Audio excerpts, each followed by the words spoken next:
पायल एक खुले मिजाज की जिंदा दिल लड़की होती है जिसे उसके पापा ने फुल्ली सेल्फ इंडिपेंडेंट बनने के लिए सब कुछ सिखाया हुआ होता है।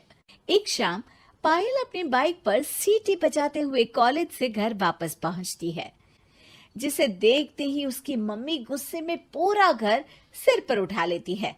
आ गई महारानी, बहुत बोलते थे मैं अपनी बेटी को सब कुछ सिखाकर दुनिया में मजबूती से खड़े रहना सिखाऊंगा, साथ में बेटी को लफंडर बनना भी सिखा दिया, ये नहीं बताया। क्या हुआ? आज ये कुकर इतनी सीटियां क्यों मार रहा है? सीटी? सारी फसाद की जड़ तेरी वो बाइक और सीटी है, उन्हीं से लड़के छेड़ती है ना तू। हाँ, ये तो गलत है, मुझे बताए बिना ही लड़का छेड़ दिया। हाय तौबा, ये कैसा पति और बेटी मिले हैं मुझे। अरे मम्मी यार, तुम ओवर एक्टिंग बंद करो, और मैंने कोई लड़का नहीं छेड़ा पापा। शिट यार। अच्छा मम्मी, आप पहले मुझे ये बताओ कि आपको ये सब बेकार बातें बताता कौन है? अच्छा, तूने कोई लड़का नहीं छेड़ा? अरे वही शर्मा आंटी, वही बताती रहती है, पर उसकी खबर तो मैं खुद ले लूंगी। अच्छा मेरी प्यारी बेटी, थक गई होगी ना, जा जाकर आराम कर बेटा।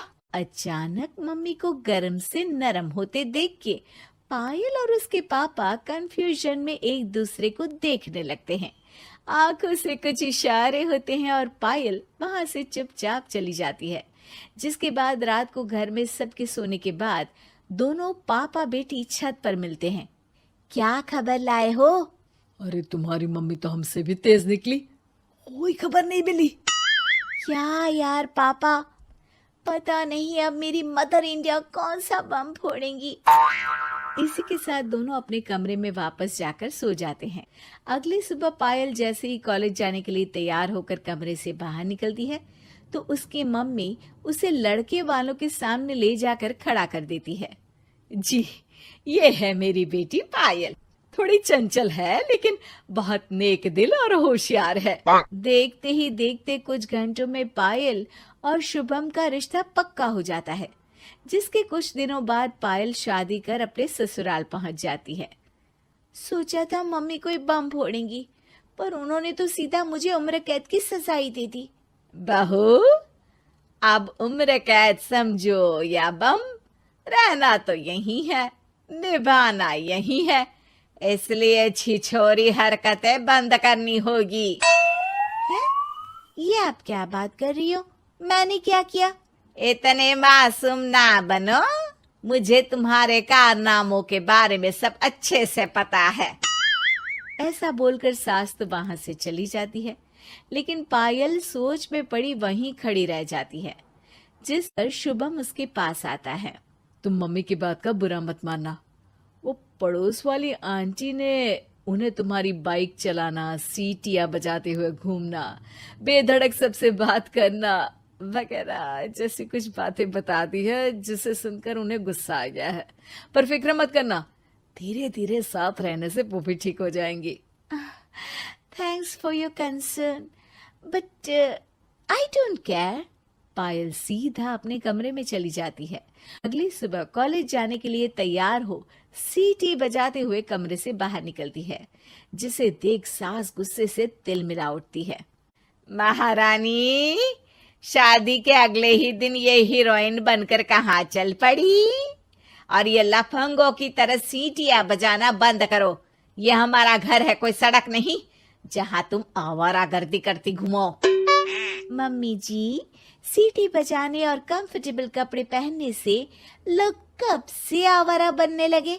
इसी के साथ सास बहू का युद्ध शुरू होने ही वाला होता है कि शुभम वहां पहुंच जाता है। माँ, उसका कॉलेज है इसलिए ऐसे तैयार हुई है। और पायल, तुम भी माँ को समझने की थोड़ी कोशिश करो ना प्लीज। सिचुएशन संभालकर शुभम और पायल घर से निकल जाते हैं।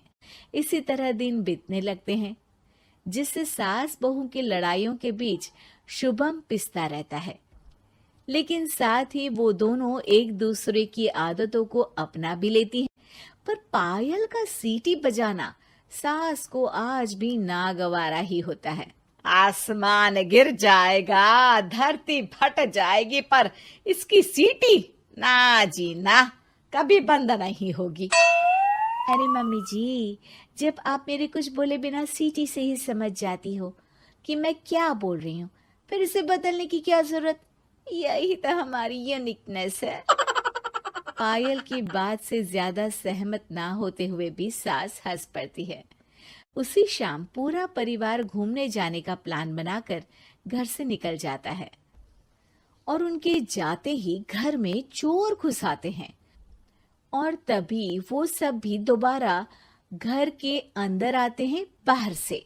क्या यार पायल, एक शाम भी फोन के बिना नहीं रह सकती थी क्या? घर में ही तो फोन है, कहाँ चला जाता? अब जल्दी अंदर जाकर अपना फोन लाओ, मम्मी और मैं यहीं बाहर वेट करते हैं। ज्यादा बोल रहे हो, देखो अब और धीरे काम करूंगी। ऐसा बोलकर पायल घर के अंदर जाती है और बहुत देर तक बाहर निकल कर नहीं आती। अरे ये तो सच में जानबूझकर लेट करने लगी। चल कर देखते हैं ना। दोनों जैसे ही मेन डोर के नजदीक पहुंचते हैं, उन्हें पायल के सीटी बजाने की आवाज सुनाई देती है। हमें लेट करके खुद मजे से बैठी सीटियां बजा रही है। अरे गधे, ये मजा नहीं सजा है, जल्दी से पुलिस को फोन कर। माँ की बातों से कंफ्यूज्ड शुभम उसे देखता ही रहता है। सास खुद ही पुलिस को फोन कर देती है। कुछ देर बाद वो दोनों पुलिस के साथ घर के अंदर जाते हैं तो पायल एक कुर्सी पर बंधी होती है और सास को देखते ही दोबारा सीटी बजाने लगती है। सीटियों की दुकान फिर से शुरू हो गई तू? और क्या इन सबको कह रही है कि चोरा है चोरा है? तुझे कैद किया है, थोड़ा तो तरस खाकर डर हमसे। और प्यार से क्या बोल रहा है इससे? अरे इसके सर पर बंदूक लगा, ठोक दे इसको। अरे चल झूठे, तेरे पास तो हथियार है ही नहीं।